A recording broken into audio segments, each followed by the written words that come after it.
All right, welcome everybody to our lecture number 10. Thank you so much for taking the time and joining the live lecture. Also, thank you for watching it later on at your place. Let's carry on this first 40 minutes focusing on sustainable development as a step towards the core of the lecture, sustainability transitions. And essentially this lecture is only or mainly conceptual. There are a few last minute slides on specific aspects of the southern parts of Europe, but some more statistical information and other type of data will come through next lecture, the final one, where I will be wrapping up the sustainability transitions in southern part of Europe and also underline the current or ongoing discussions within the futures of the southern parts of Europe and thinking about regional futures, mainly the key topics that will frame regional futures this year and the coming year. So you take a number of key take-home message in this regarding a lot of take-home message also from this lecture. I think is an exciting one, and it will be a shame to me as a lecture of this module letting you go without touching the topic of sustainability transitions, which is at the core of recent research within regional geography, economic geography, and human geography in general. Of course, most of the issues I'm touching upon today, they go far beyond the southern part of Europe. They affect all regional geographies across the globe, mainly those of high-income countries, but also, and I underline this very with some intensity, the issues also posed to countries in the global south, low-income countries. And then, as I said, so today we go more in the conceptual frame here of sustainability transitions. We talk about the Sustainable Development Goals, the Agenda 2030, the current societal challenges, and then some key definitions within sustainability transitions. Then will help us to step forward on the how sustainability transitions are currently being undertaken in the southern part of Europe, and this will be essentially the first part of our final lecture next week. Keep an eye on the OLAT platform for some questions and answers regarding the exam and also regarding the mini essay. I think most of the issues are currently addressed, but maybe you have some other questions, just feel free to bring them to me via email, and I will if they are relevant, then I will share with everybody via the ONLAT platform. And today, my call is for you to join this collective endeavor towards sustainability. And talking about sustainability is in part vague, and is up to us, researchers, students within academia or within a policy-oriented institutions to frame the meaning of sustainability. And the meaning of sustainability I bring to you today, or the core domains, I think they are fundamental for you to keep in mind while discussing sustainability, are equity, social, economic, and environmental sustainability. And this implies talking about raw materials usage, exploration or exploitation of natural resources, and also discuss about the post fossil fuel carbon in the regional context. We try to frame the issues in the regional context to be in line with the core preoccupations of regional geography as a discipline. But talking about sustainable development, sustainability transitions implies going beyond our own scientific domain, and most of the literature intended to address partly or in the overarching perspective, sustainable development calls for a multidisciplinary approach in addressing sustainability. And within this context, what I intend to underline here is that addressing sustainability, the discourse is talking about it, writing about it, doing research about it, depends very much of the researchers involved. So it's important to while when we are reading a specific scientific paper, understanding if the researchers somehow understanding a little of the researcher's background, if they are more from the environmental sciences, if they address sustainability from economic geography perspective, for example, or from a purely human geography perspective, with most of their preoccupation centered on the society or in the social component of the sustainability. So these research stances are or domains are important in understanding also sustainability, along with the multidisciplinary approach. And in this context, this research stance, here is a call of attention that goes certainly beyond the regional geography module as a module, and I call for your attention to position yourself also within a specific discussion. You can already start doing it within your mini essay. You can, the moment you are explaining the reasons you select, for example, this specific topic for your mini essay, you can also use one sentence very briefly how you see yourself within the discussion, how you position yourself in this discussion.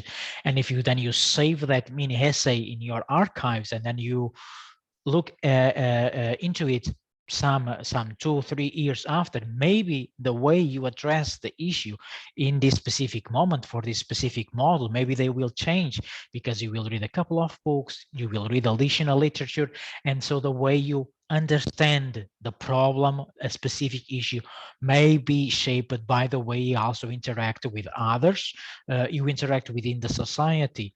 And I tend to support and incentivize my students, master students and bachelor, to always understand how they position themselves, trying to understand how they position themselves in the discussion, more from an environmental perspective, more from a social perspective. It's also here the democratical principles they embrace, and other elements underlining this graph. These are important when addressing some specific issue that is of a global reach, an issue that affects all the geographies worldwide. And there are some exercises online that can help you to understand, or that could indeed boost how you position yourself into a certain discussion. Here is only one example with these 16 personnel. It's a very interesting exercise if you are interested in exploring it. So the way we position ourselves certainly affects also how we address specific issues. And also keep in mind that most of the literature you are currently reading for this model and others, the concepts discussed, they are socially constructed, and again they depend very much how the researchers position themselves in this context.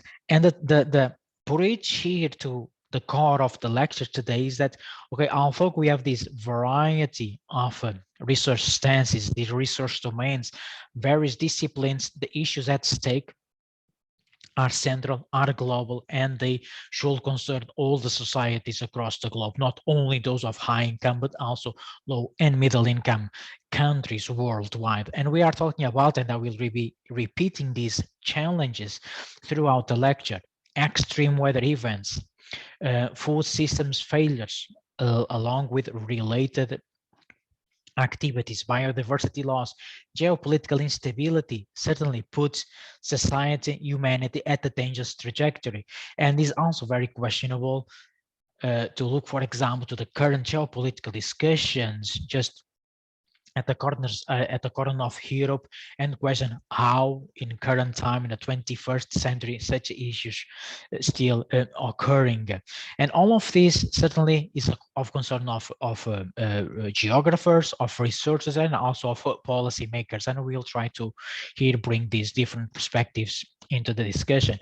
And most of literature, and here is an interesting article, suggests that to truly address this dangerous trajectory, these grand challenges, or talking about sustainability transitions, requires the involvement of private companies, governments, NGOs, non-governmental organizations, community organizations, philanthropic foundations, academic, and ourselves as citizens as well. We also play a role in this transition towards sustainable / equitable and socially fair futures. So this multidisciplinary perspective, these different research stances are fundamental in addressing sustainability transitions.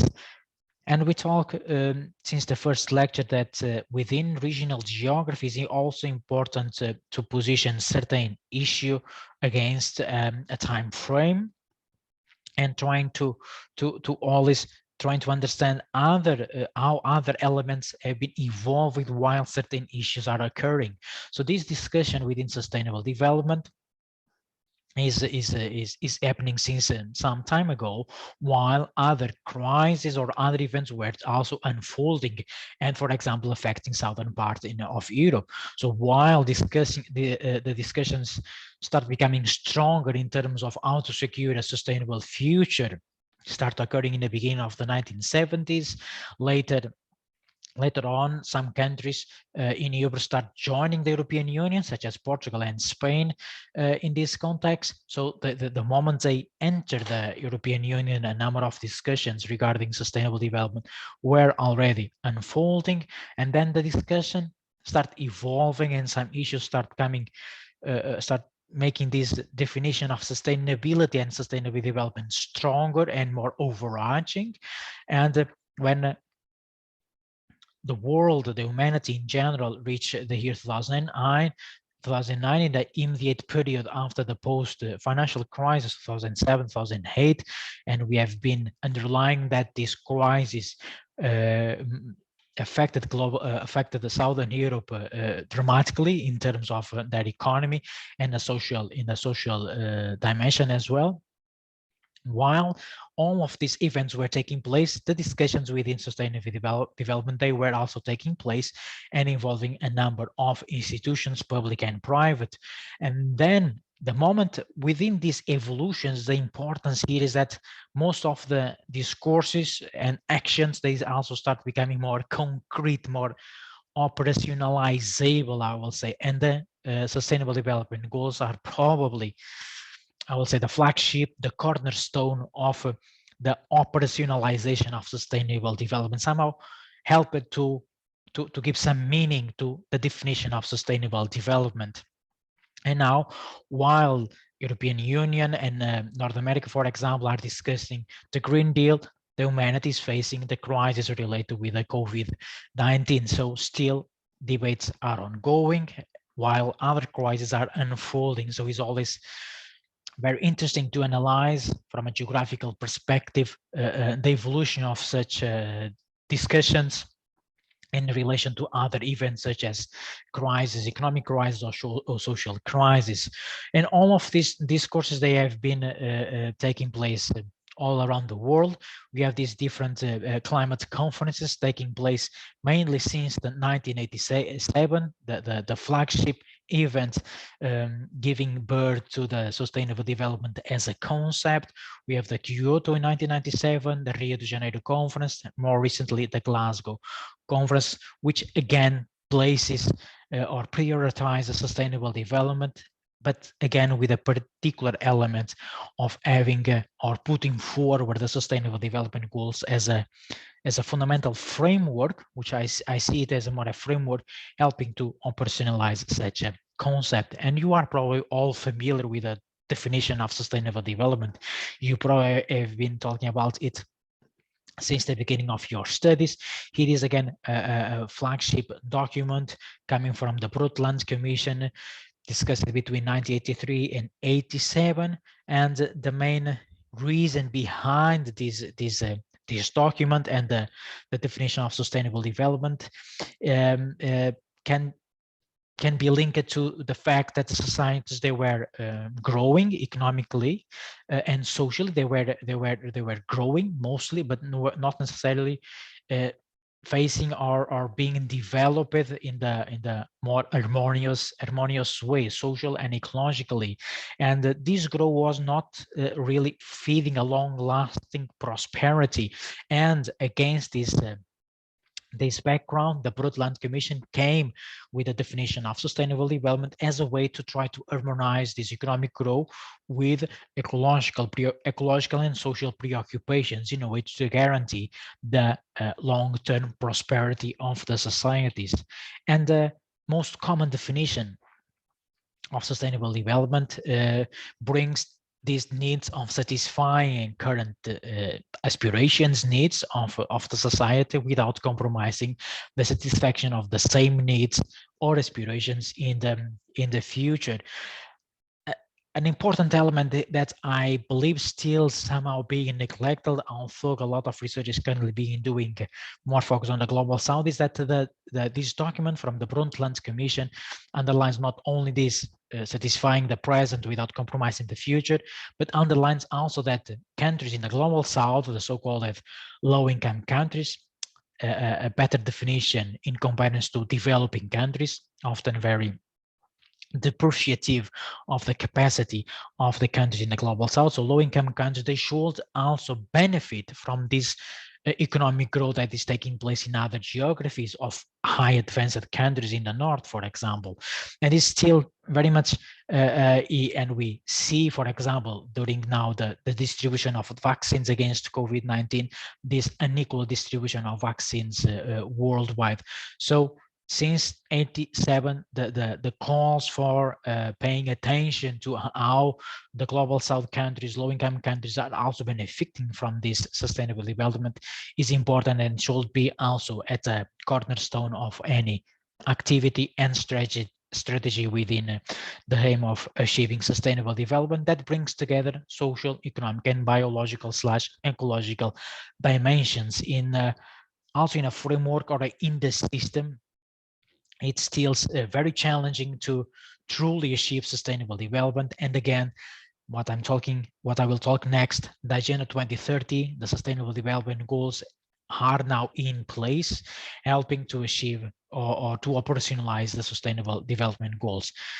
And some literature underlines that geographers, regional geographers, human geographers, play a fundamental role in understanding first sustainable development and also helping to operationalize it in a more equal, just, and fair manner. So they call for a strong engagement of geographers within the debates and actions regarding the operationalization or implementation of sustainable development in our society. While doing this, most of the researchers also call for multi, intra, and transdisciplinary research within sustainable development. Means also involving different disciplines, involving also disciplines that are not necessarily close to each other, involving also academia and policy makers. That's the only way grand societal challenges can be addressed. So although we have these sustainable development goals in place, different agreements came through in the recent years.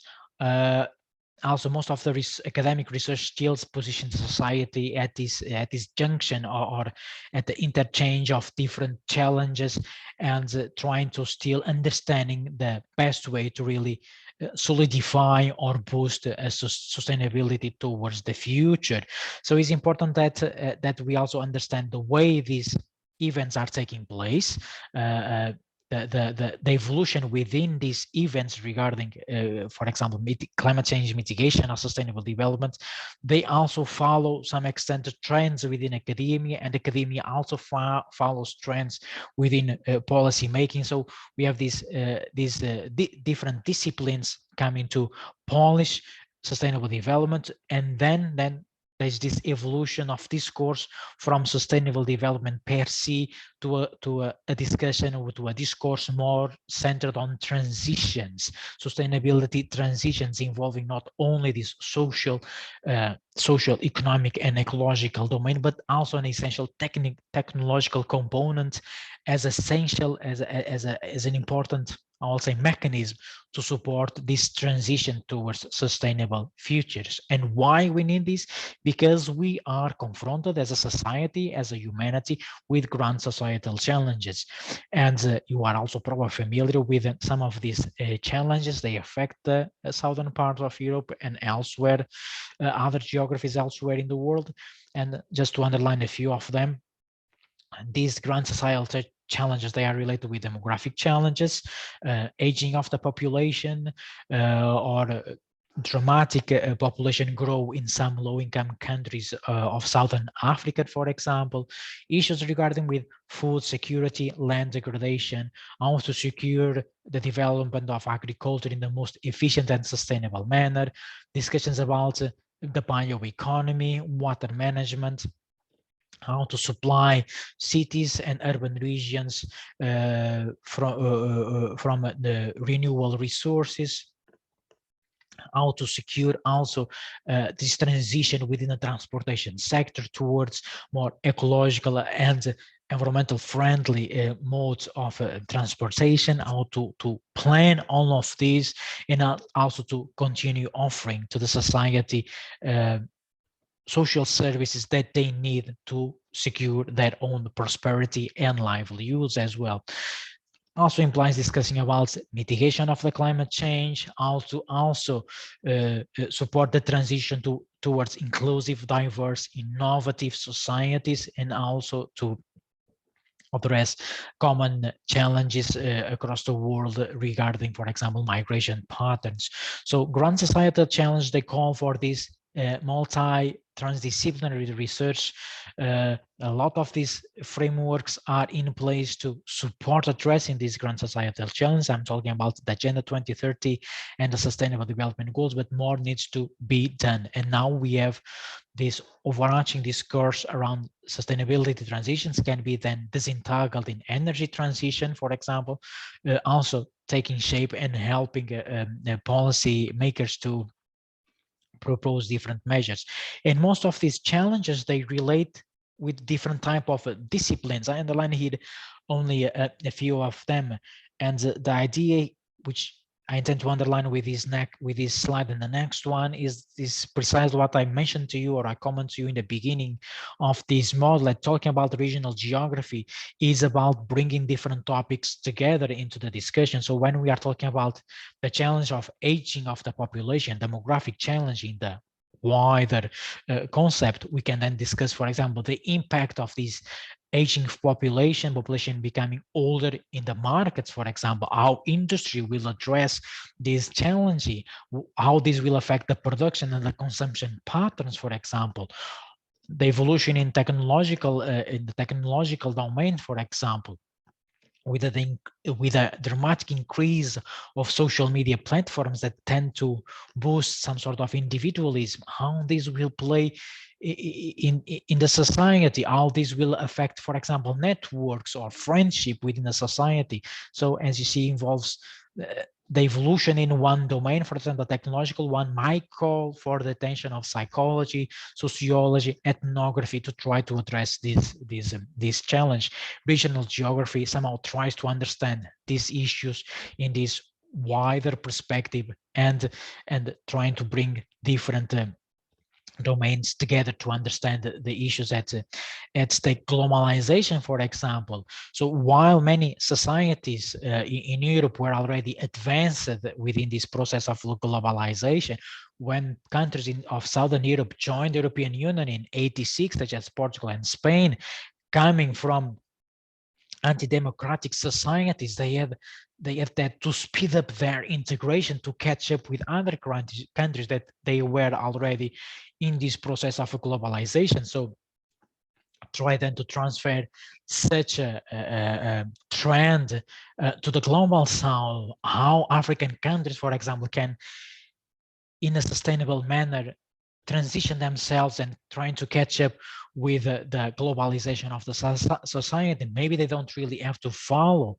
that trend, but if they don't follow, how they will be positioned in this global society, mostly in the economic terms. So a lot of issues that could be then interlinked while addressing a global these grand societal challenges. Some of them, they also involve planning, physical planning per se, urbanization, and they also involve finance and public debt. So a number of questions and issues can be addressed while trying to find solutions to respond in a sustainable manner to these grand societal challenges.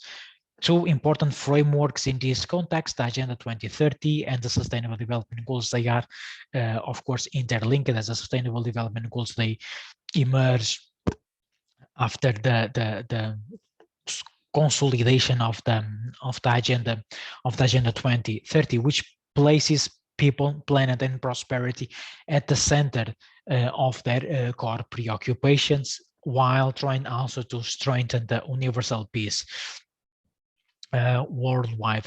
And the often called 5 Ps of the Agenda 2030, they are somehow now translated within the 17 Sustainable Development Goals, composed of 169 targets as well. People, planet, prosperity, again, coming still from the discourse of 1987, peace and partnership here in an important component, calling for cooperation, for example, cross-border cooperation. We talked recently about it. I try to underline only some of these key components. Talking about the planet is not necessarily only talking about nature, but also to continue supporting the livelihoods of the society, their income, and implies talking about sustainable consumption and sustainable production and consumption. Talking about how technological progress can also be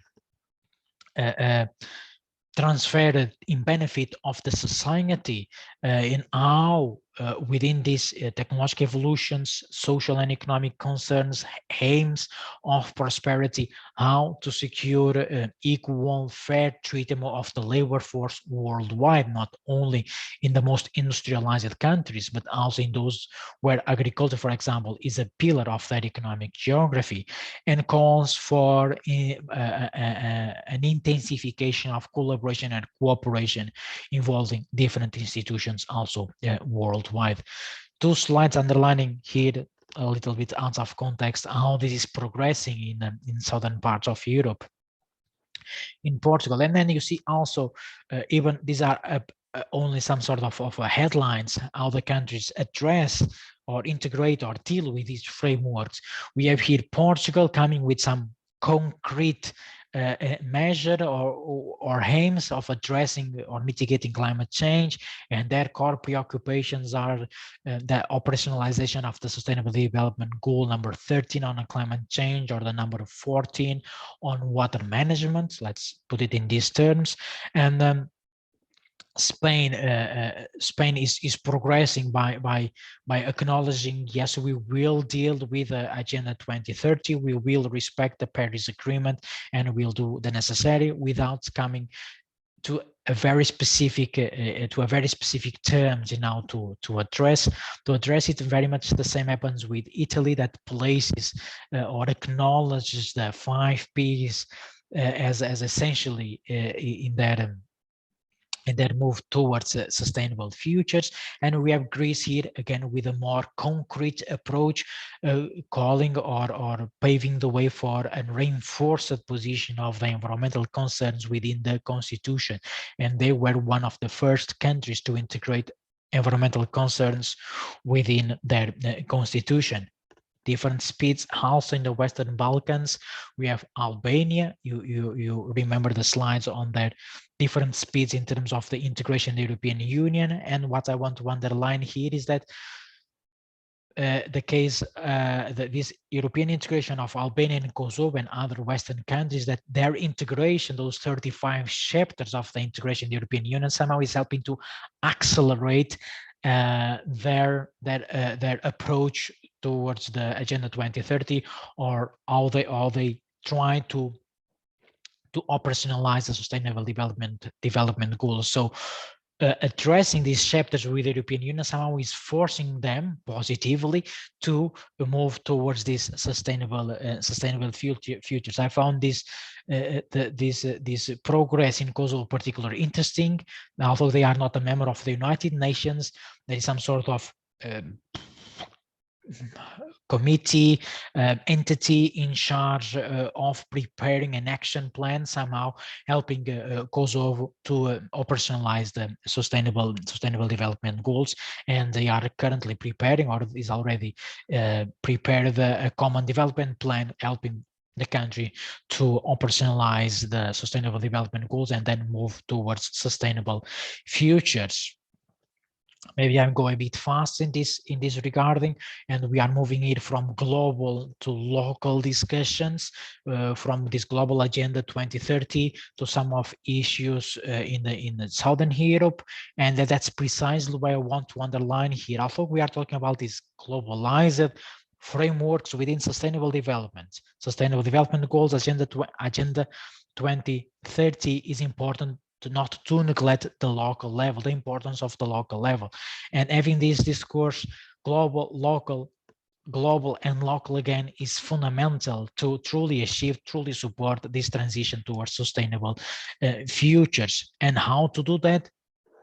It depends from the perspective, from the research stance you embrace the issue. For example, from economic geography perspective, one that I'm more concerned about, this implies, for example, reducing the physical distance between production and consumption, instead of having these globalized supply chains, which require a lot of raw materials, fossil fuel resources to sustain these globalized supply chains. One possibility is to reduce this physical distance and starting to produce at the local level, for example, to sustain the food chains in specific countries. This also implies a reframing of technological development, a reframing of also funding schemes, a reframing of the priorities of these funding schemes.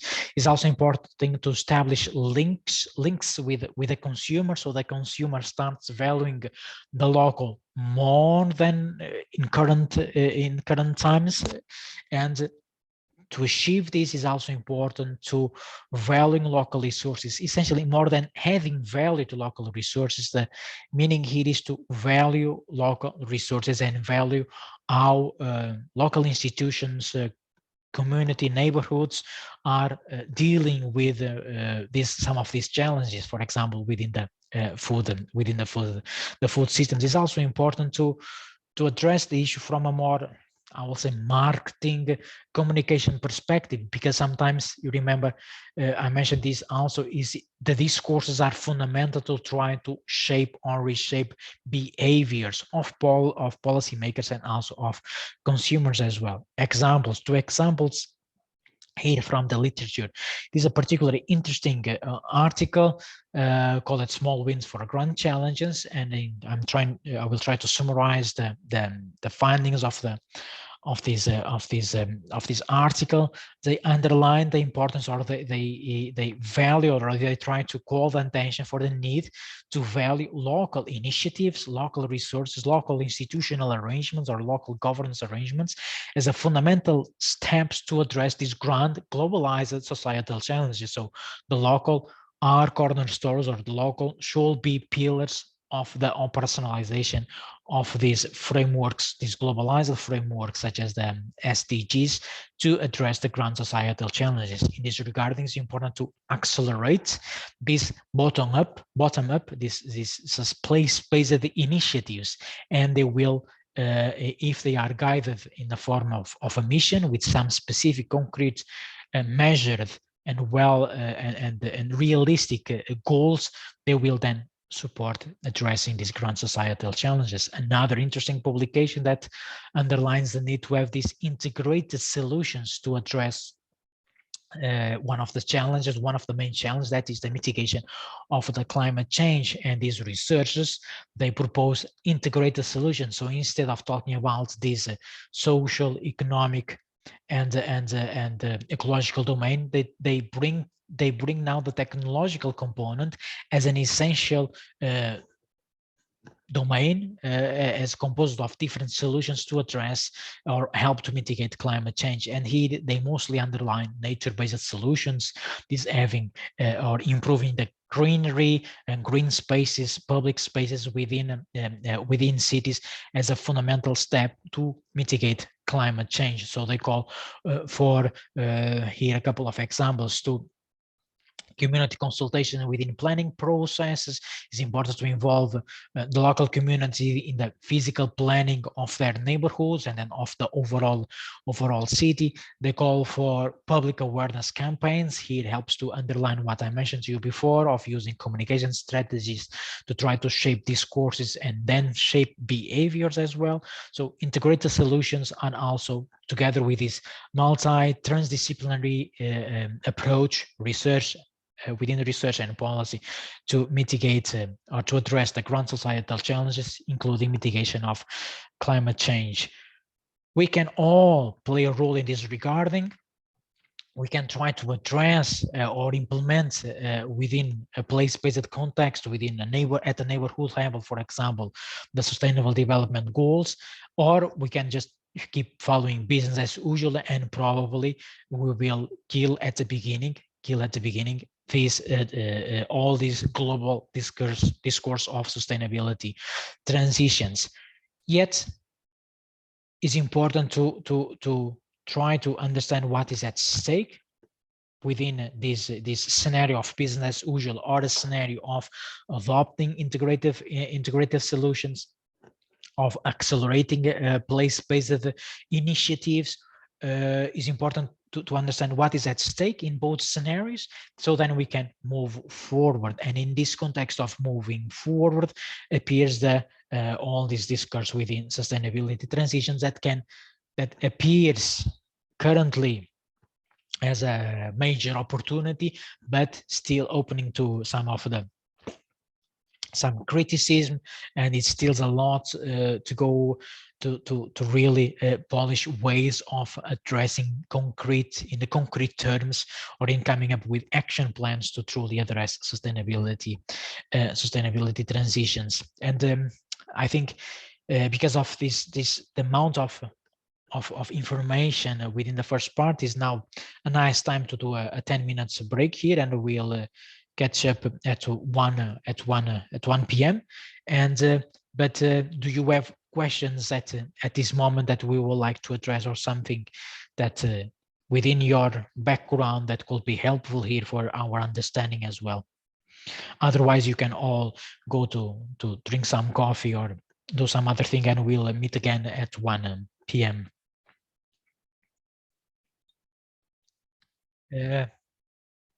Okay, the role of geography within sustainability transition. This is certainly an important one, not only about merging these courses here, but bringing these different perspectives together and being able to somehow rapidly to engage with some specific discussion from a more macroeconomic perspective, in the way that can we somehow transform that specific conversation in something more useful for the society.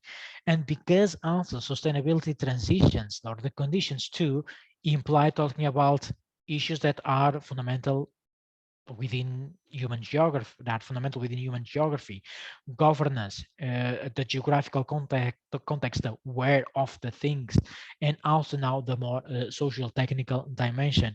And I guess we can use this, our capacity of having this wider overarching perspective, while not without neglecting some specific elements. So when we talk about governance dimension, is not only talking about the role of the public, of the government, of public institutions in this regard, is also about knowing how to engage with the private sector in this overall governance arrangements.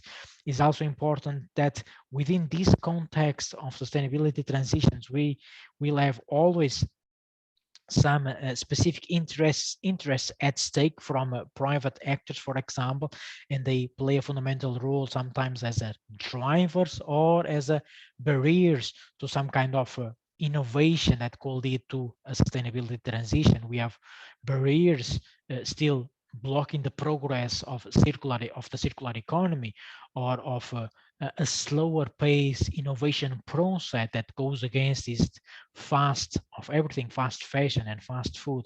So we have this slow innovation concept, but within these transitions, a number of unavoidable interests remain, and it's important that to manage to balance public interests and the interest of the private, mainly the profit making ones, and also to understand that to evolve in one domain is necessary to evolve in the other. Trying to exemplify here, and this is from an economic geography perspective, the small niche approach is very interesting. So let's say now the automobile sector is evolving towards the electric car, so they require batteries, and then okay, we have now this evolution within the automobile sector towards electric cars, but are the cities prepared to welcome all of these cars? Then it's important to co-evolve in terms of the technology that can then supply all these electric cars. So cities are are in need of expertise, are in need of a co-evolution in a technological term of some sort of a facility that can then supply the automobile sector, and this can be also expanded to other domains. So the evolution in one domain, the evolution on a technological innovations that will use efficiently renewable resources. So then they also need the co-evolution, for example, in the policy domain. So we cannot or private companies, they can't simply go out there and start installing solar panels everywhere. It's important to match the policy with the technological one. That's the overarching term, or in broad terms, the meaning of the social technical dimension requires the evolution in one domain requires the co-evolution or the evolution in another domain. The evolution in terms of technological capable of using renewable resources requires the evolution in funding schemes to apply them, to implement them, sorry. It requires also policy arrangements facilitating the operationalization of such a technology. These are the conditions of sustainability transition. I may be not able to cover all the slides, but then I will bring them in the final lecture. So the governance domain, the dimension here mainly means that bringing different actors across scales together to support these sustainability transitions. There are a number of research gaps that remain in place in terms of the best or the most efficient governance arrangements that can truly support this transition towards sustainable futures. It's also important to understand who plays the key role in trying to accelerate this transition. So the role of public and private entities within sustainability is fundamental. The geographical dimension is also important to understand the where sustainability transition is taking place and why is taking place in that specific location and not in other location.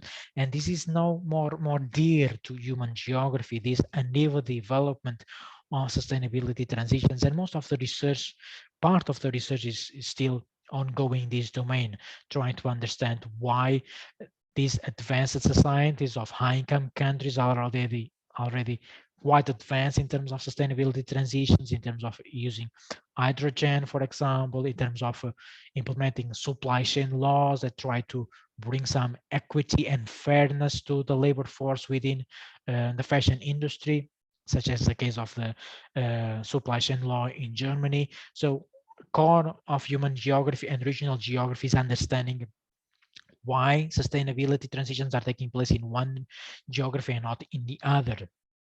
It is also still within the core preoccupation as fundamental, and understanding this unevenness, this difference will help them to address them and to evolve all together towards sustainable futures. And here then we try to disentangle really the meaning of these sustainability transitions. There are different possibilities to talk about this. We can talk about sustainability transition from an economic geography perspective, and we'll be talking about innovation. How innovation can then help to this transition.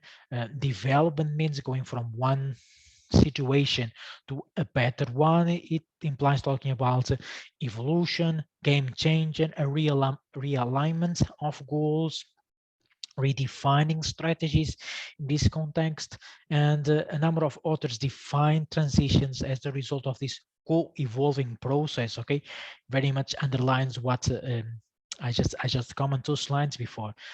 This evolution in the economy, society, ecology, and in technological terms. Altogether, they need to progress somehow in a revolutionary, systematic change. So what the meaning here is not, so within sustainability transitions, we are not expecting a small change here, a small change there. Yes, they are important, but they have to happen also in a systematic manner.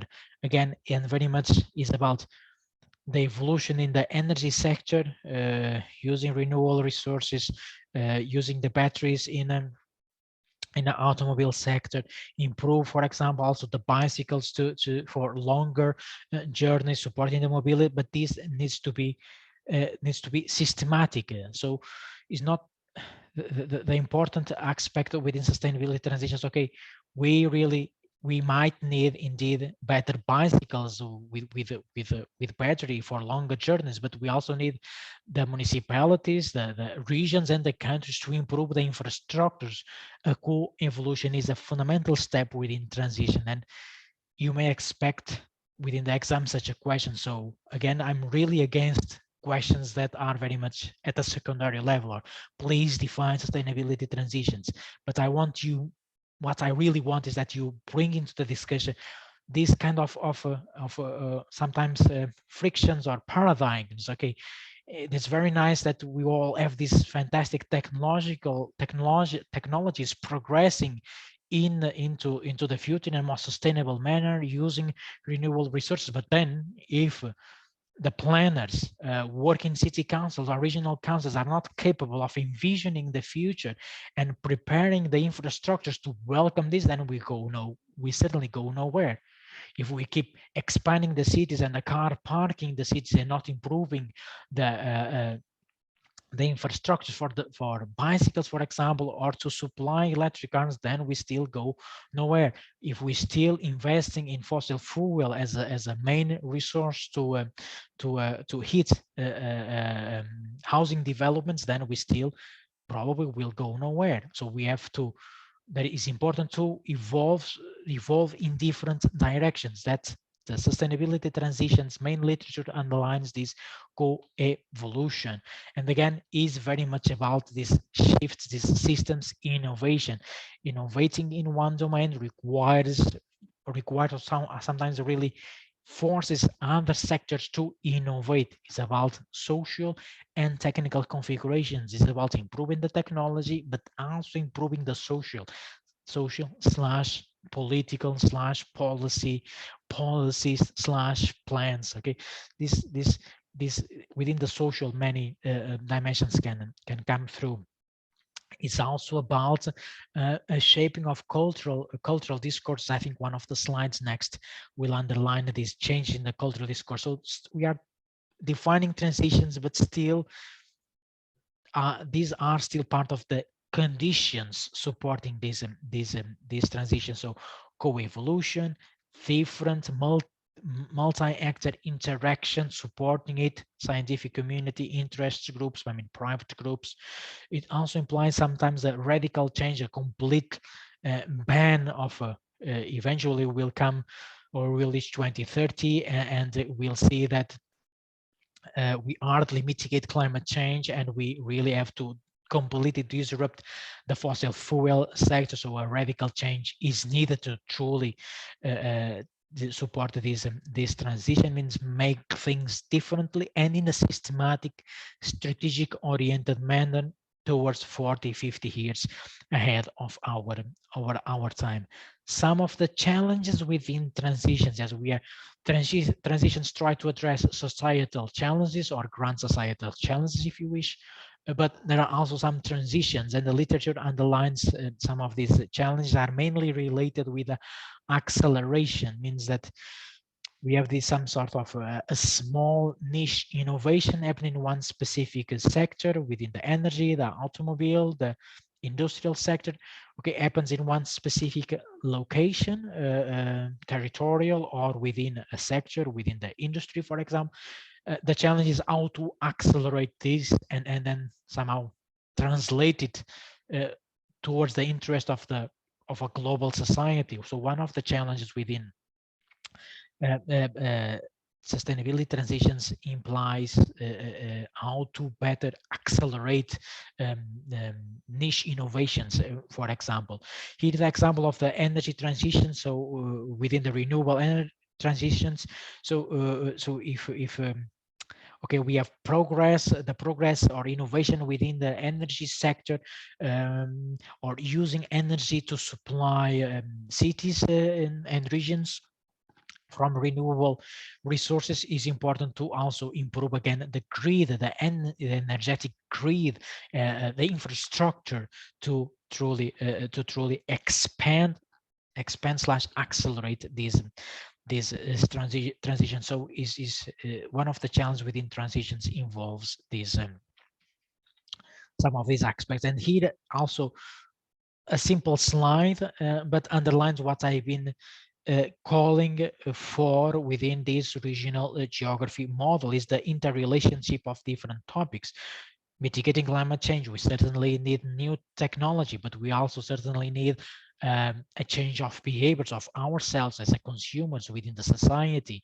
If we talk about the issues within urbanization, we may need to start talking about how to densify, how to have these multi-use structures within our cities, how to convert, actually the word is retrofit old facilities into new accumulation, housing, for example, how to really renew urban spaces that can address some of these grand societal challenges. Talking about food security is also important to talk about social inequality. So indeed, we all want a healthy diet, and we all want products coming from local sources, but it's important to think about that the main suppliers of food products are located in the global south. How to accelerate this transition towards more localized food production without neglecting the societies in the global south that depend dramatically from these globalized supply chains. Is important to have some sort of compensation measures to within sustainability transition. So it's not only having Germany, the Netherlands, Belgium, Luxembourg calling for proximity within the food sector, but it's important to also think about, okay, now we have our avocados are coming from the 50 kilometers away, but what we will do now with those farmers in South America that depend of the European market to place their avocado. So it's important to have here measures, compensation measures in this regarding. And some of these next two slides underline precisely this multi-transdisciplinary co-evolutionary progress, sustaining or working as the conditions within sustainability transition. So if we want strong farmer organizations, we certainly need to promote local actions in this regarding. We want climate resilient practices and technologies. We have to be able to scale up some of these niche innovations, some of these smaller innovations that is taking place. Yes, if we want to support the public and private partnerships, we may also need the consumers to drive the market and not the other way around. So we might need to act or to have a more active role in defining how the market responds to the consumer. Now within the fast fashion, fast food, usually is the market that influences the consumer. But within this principle of the sustainability transition, the idea is that the consumer determines the market. So is the consumer asking for more specific agricultural products, less beef, more vegetables? So is the consumer driving the market and not the other way around? Very easy to say. Also nice to place it in a framework such as this. Certainly very challenging to apply in practice. It depends of many governance arrangements, depends of those dimensions I place within that triangle, and still a lot of research gaps to be addressed within sustainability transitions. But fortunately,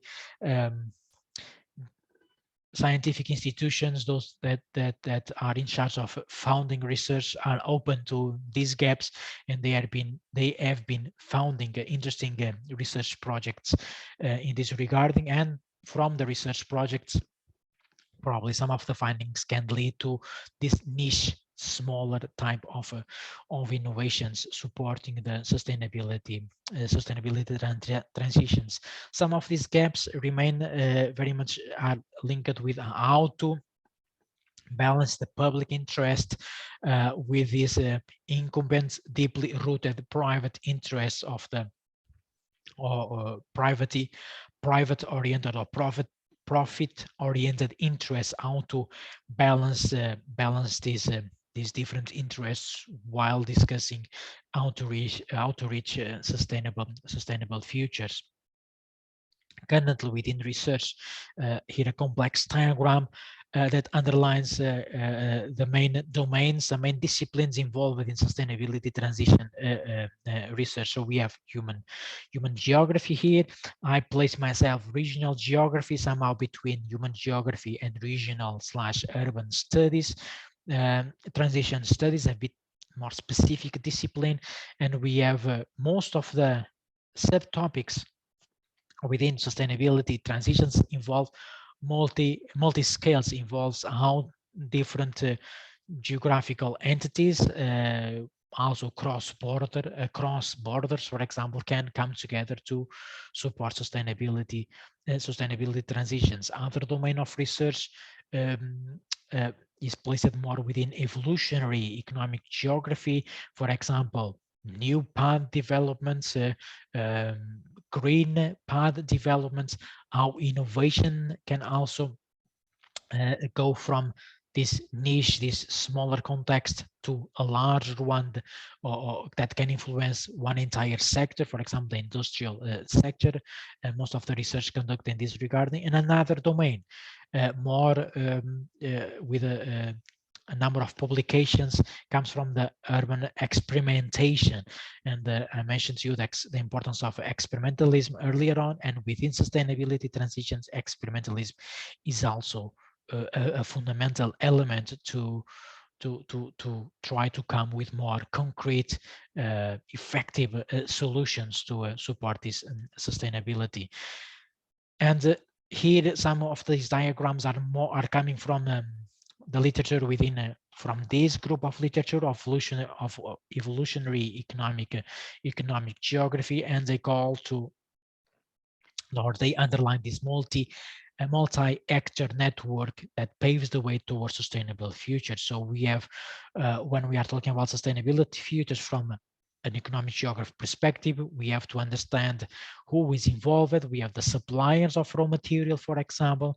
We have the producers, and it's important to understand the networks, the relationships involving these different actors, so we understand their issues. And if we understand their issues, we'll be able then to come with solutions that can bring them together, because without somehow a unified commitment is almost impossible. But without having some sort of give and take, some sort of compromise involving all these actors you see in front of you, then it's certainly very challenging to have a concrete, effective action plan supporting sustainability transitions. We need public authorities and ultimately user groups, ourselves, within the society. Here a little bit more complex, but an interesting diagram here that underlines how this niche innovation can move forward within within time, and can then influence a broader broader system. So we are talking about system change here and multi-level dynamics. I will try to exemplify here.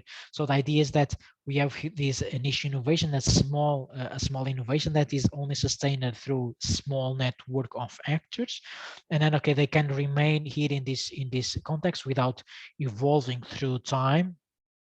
But then we can also have these niche innovations going through time and the process, and eventually to the point that they influence one regime, so they conquer somehow, they position themselves in the market, and they are able to conquer and then transform a specific sector. Only in this context, when this niche innovation from small ones, you see this idea of the arrow seed, when a small one can actually become stronger, and then this of course takes plenty of time, that's the idea of the diagram, can really enter the system and shape a regime, then we'll be able to enter the path towards the transition. Then this might lead to new configurations within some specific systems, for example, completely breaking paths within one specific industry, for example, breaking paths within the fashion industry, instead of having a, a fast oriented fashion industry towards a more consumer oriented fashion industry that rely very much on the long lasting products or circular business models. And there are a number of examples in this regarding of companies embracing or long lasting products. Also the goal is to place products in the market that last long, instead of following marketing trends, or use circular business models, so therefore using recycled materials in the production of their final products. Only in this context then we'll have this transition. So this is a complex landscape of dynamics, and while this is occurring, so while one of us with one idea, so we take this, what we in economic geography call the windows of opportunity, we may receive some funding from public entities to support our niche idea, and we enter the market, we start gaining some position within the market. We also have to watch out that at some point along the way we may find policies that are not prepared to welcome this niche idea into the market. Then we need here a dynamic, a social dynamic shaping that policy. We may encounter strong players, strong economic players that will do everything they can to try to block this niche innovation. We may have beverage companies trying to come with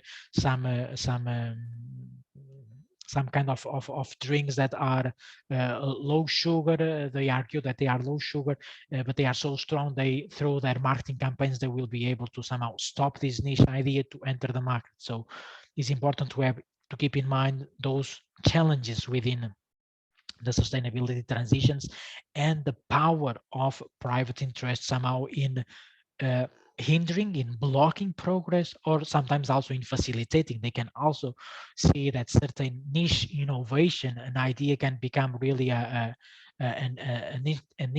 interesting domain of their own business portfolio, and then they welcome the idea and then financially support it. So a transition in this context is about a multidimensional interaction involving different type of actors across scales. That is also a fundamental component. There are a number of challenges in this regarding. Some of these challenges are currently being addressed through these frameworks, these global frameworks. Then the role of the geographers in this context, geographers within the academia, is to try to disentangle these different challenges and come with some sort of conditions that can facilitate this transition towards sustainable futures. Within the regional geography here, the main concerns is precisely understanding where these sustainability transitions are taking shape, in which domains, what type of novelty or niche ideas were able to really come through. Or you see, it's a number of niche ideas, they happen probably everywhere. Maybe you are already developing some idea, but not all these ideas will be able to go through these multi-level dynamics, enter or position themselves in the market, and eventually shape one sector of activity, and only a few of them, and probably only all together, they will be able to then to reshape the landscape here, the economic landscape, in which we include production, consumption, and distribution of goods and services. Also, coming to the end of the lecture, the last 15 minutes, within these key ingredients supporting the sustainability transitions. And I think here I'm bringing one of the key researchers within the geography of sustainability transitions, that after reflecting on how these sustainability transitions are currently occurring across the globe, propose a number of what he calls, Lars Cohen, what he calls the key ingredients of sustainability transitions in a geographical context in cities and regions. So Lars Cohen and colleagues suggest that to truly achieve sustainability transitions, cities and urban regions or places need clear, well-defined processes and strategies. Somehow aligns with what I've been telling you before. It's necessary to have this well-defined goal, work towards a long-term, 40, 50 years, aiming for a systematic change, not aiming for a punctual change. It's important to understand that sustainability transitions is more a marathon and not a sprint. Sprints, they are important to try to accelerate this marathon of the sustainability transitions, and it's important to embrace this experimentalism within sustainability, experimenting possible solutions that can support a transition towards future. And this experimentalism or experimentalism is quite popular nowadays in some cities more of high-income countries, and these are more related with small innovations within urban regions, for example, using more efficiently green/public spaces, using some technological platforms, social media platforms to facilitate the distribution of goods in cities, ideally in a sustainable manner through electric bicycles, for example, improving the infrastructures within the urban regions. So these innovations in the distribution online platforms supporting the distribution of goods can also really can be accelerated and expanded. Other ingredients, doing it with a purpose, so is important, and this is certainly very difficult, and they are very much interlinked with the policy integration. So it's important that the actors do or explore this niche, these ideas, or try to reshape their business portfolios with a purpose, with the aim of understanding, okay, we are doing the things for many years in this regarding, but clearly reveals that we are contributing to the degradation of the environment and the ecosystem. So we need to do the things differently. Why? Not with the purpose of continue securing our profits, but with the purpose of sustaining the society in the longer term. So it's important to embrace sustainability with a purpose and with strategic thinking. So towards the future, and with the aim of embracing different domains of society.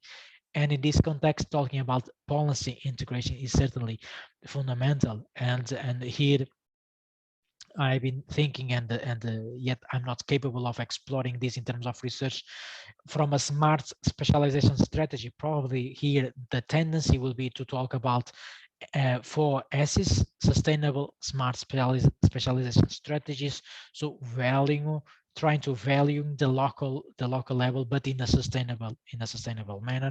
For this to happen, or for this sustainability to happen, I mentioned to you also, is important to have a number of policy changes across domains and different policies: transportation, housing sector, environmental law. They need to be aligned so sustainability can be supported. Here a couple of examples in this context where this idea of mission oriented, and I will probably talk about it only in our final lecture. The mission oriented approach starts starts emerging here and is already shaping the discourse of the European Union.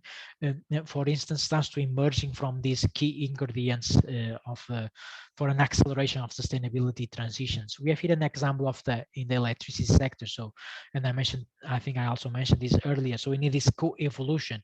We have an evolution within the renewable energies using technology capable of using renewable resources to produce energy, but then we need also to improve the storage capacity and the distribution capacity to then to distribute the energy coming from renewable resources.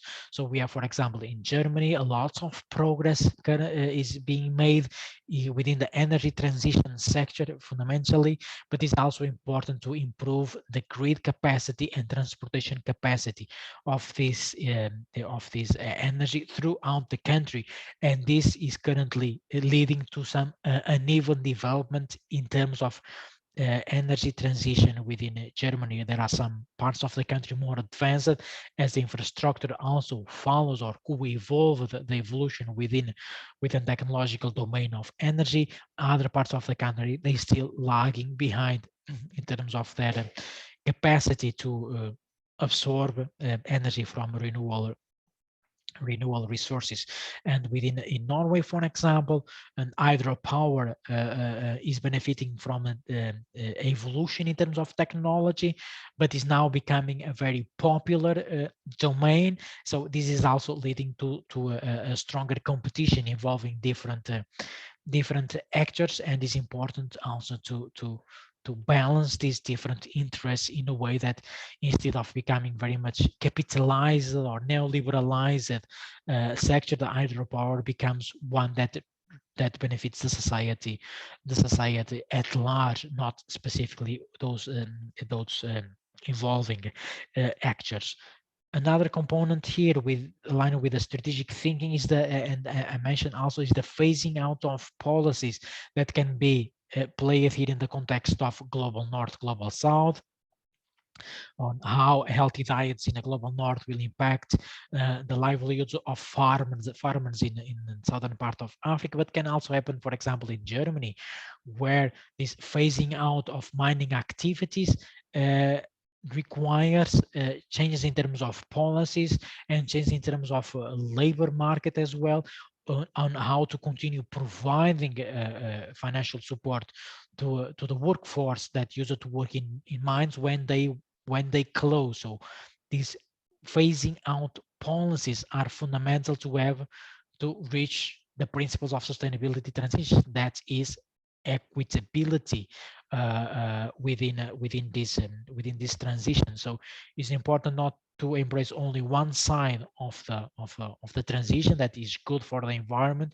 is good for the society, but is also to keep in mind the possible impacts that this transition will have in the less advanced economies, less advanced societal groups, or more vulnerable societal groups as well. So phasing out policies are fundamental. And another one that here again underlines this need, evolution in one side of the technology requires also changes in terms of consumer and social practices as well. So we have more electrical vehicles.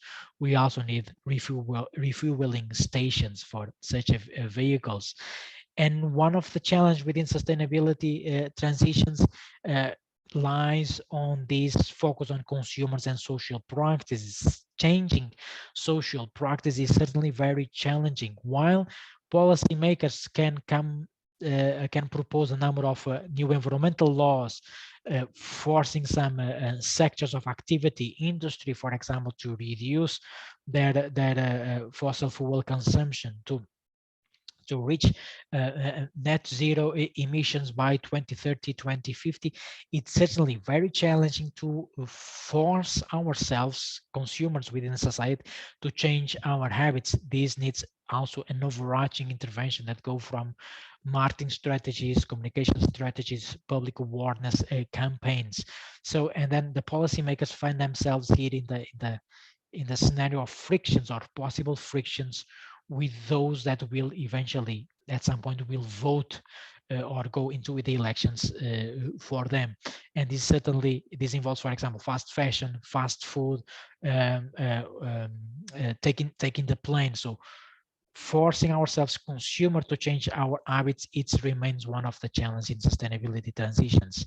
Research says that those measures that have high environmental impact, or they can really improve the ecosystems, they often have a low acceptance within the society. For example, giving up the car for daily commuting, or reducing long distance flights, it certainly has a high impact in terms, has a high environmental impact, but has a lower consumer acceptance. And those measures with a high acceptance in social terms, they often have a reduced or a more minimized environmental, or the environmental improvement is minor. For example, buying greener products, bio products, if they truly translate themselves into sustainable products. We have to be aware of the greenwashing and whitewashing as well.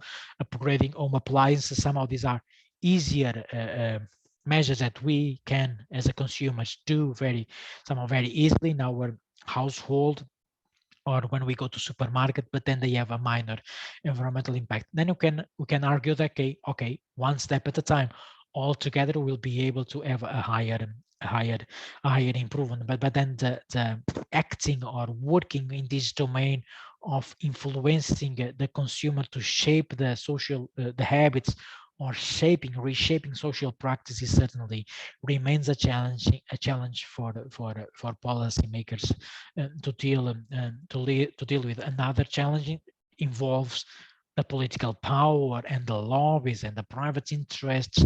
Again, as I've been underlining, they really influence how some of these policies can actually take shape. It can be operationalized in practice. We have the European Commission, European Union in general, coming with very interesting plans. I mentioned some of them earlier in the lectures, the Green Deal.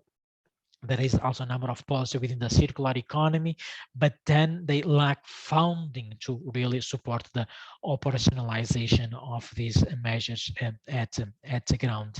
And while this is occurring, there is also an evolution towards, in terms of the discourse used by the European Union, to really try to accelerate this transition and somehow tries to overcome some of these barriers within the sustainability transitions. That is talking about mission-oriented innovation policies. But because of the lack of time, and not to be here very massive in something that I believe that is important for regional futures, I will bring the mission-oriented innovation policies in the next lecture. Then I was able to bring some example of possible questions for the exam. You know that there will be reshaping them, trying to simplify a bit the language here for the exam, and they regard they involve these bringing together these different elements, what can facilitate or slash accelerate the transitions within this overall globalized discourse of sustainability transitions. That I will be dropping this on the OLAT platform. So again, lesson sustainability transitions from a regional geography perspective, keeping in mind different perspectives, keeping in mind that that indeed we all acknowledge that transition towards sustainable futures, sustainable in different domains, including towards more equal societies, is beneficial, but we should also not neglect the possible impacts or in other geographies, the importance of bringing interests together from public and private entities, and also keeping in mind that most of the private actors, they try to hinder the progress within the transition towards sustainability. It takes time to engage these large industries within the discourse of sustainability transitions, and few examples can already be identified in this domain. So today was essentially a conceptual lecture within sustainability transitions, and now we will move next week to our final lecture, more focus on the mission-oriented innovation policy, a couple of examples from the global south, and 2 3 topics that I can place them within regional futures for this regional geography of Southern Europe. So I hope you enjoy. Let me know if you have questions. And if not, then I will see you all next week. If you have additional questions, you know how to reach me, and I will be happy to reply as soon as I can. Thank you for our lecture. Bye. Bye-bye. Thank you.